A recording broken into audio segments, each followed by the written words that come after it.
next it's our, well, what we always do at the end of the show, we do Showbiz and we do sports. Though it is in just a second, that's Aidan McGee and Hayley Palmer. But before we get stuck into the stories of the day in sports and showbiz, let's just remind ourselves of quite possibly, in a strong field, the worst joke of the year from our very own Aidan McGee. For us today, Aidan. Is that it? Is that all you've got? No, listen. Good as always. Heard it before. I did go to the Fawlty Towers experience about 3 years ago, and it was fantastic. They put like plastic dentures in my soup and things like that. You know, they really wound me up, and I was wearing a jacket like this as well. So I mean, any food they spilled all over it, I'd end up not getting it out. But I did have an experience as well coming down from it was a little chef. It was called in Stamford on the A1, coming down from Newcastle, 2008. No, so no, they're not. They used to be called the Little Thief. They were so expensive. Anyway, I stopped. And I thought, that's actually genuinely. Hang on, Aidan, can I tell you, you've let yourself down. You've let the station. No, I actually thought, it said on there, worst joke of 2020. I thought that was actually genuinely quite funny for Aidan, to be perfectly honest. What do you think was your worst joke? You've got minutes left to get, or a day left to get another bad joke in. I don't think about the worst ones. I mean, you know, when the cost of living crisis was hitting its height in the summer, it cost me £5 to pump up my tyres. Remember that? It's a blooming inflation. Yeah, there you go. You see, that's definitely. There's another one. I think I couldn't even. Well, he needs to. Nobody else is laughing.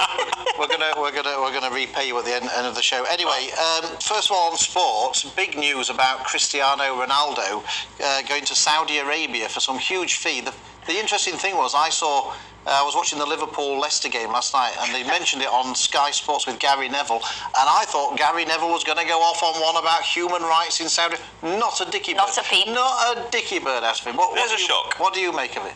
Well, look, he's made a rod for his own back in some ways, because he said he was leaving because he was looking for Champions League football. But the Champions League football seems to have taken second precedence to £400 million over 3 years. Now, the fact is, he's not really wanted around these clubs. You invite Cristiano Ronaldo into your club, you're inviting a circus into there. These are clubs that are working hard to try and steal a march on clubs above them, ahead of them in the Champions League. If you invite Cristiano Ronaldo into them, I think you're asking for trouble. And he also doesn't press the way that most of these teams want to play now. He hasn't got the legs to do it anymore. He's 37, so I think he's decided. And no one can pay those wages. Well, no, not at all. Exactly. And all these Emirate states all know that these sports people are viable. That's the issue. But then also there'll be no crowds in Al Nassr.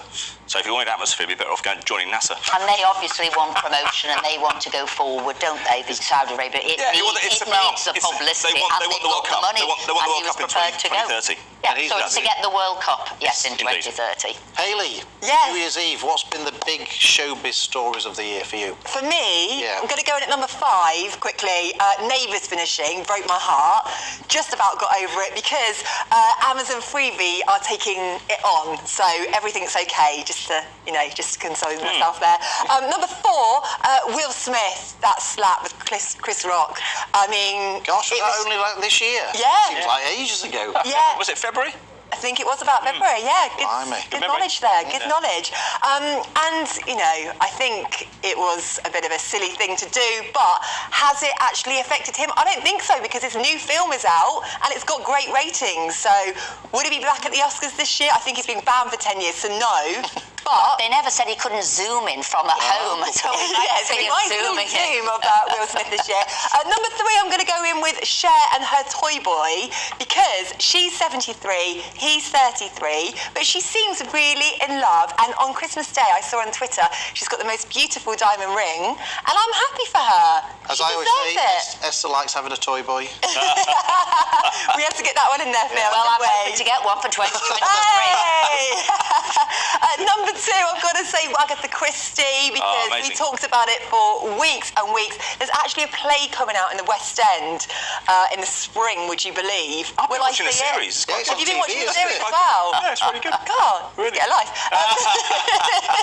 And number 1, I have to say Her Majesty the Queen passing in September, which was... so you put that under Showbiz? Yeah. Well, not because Showbiz, she's... The royal we had to say that, didn't we? The royal families has become Showbiz. And equally, I guess she is the most famous person, not Exactly. only She in the has to go in at country, but number in the one. world, Yeah. without a doubt. The Queen of Showbiz.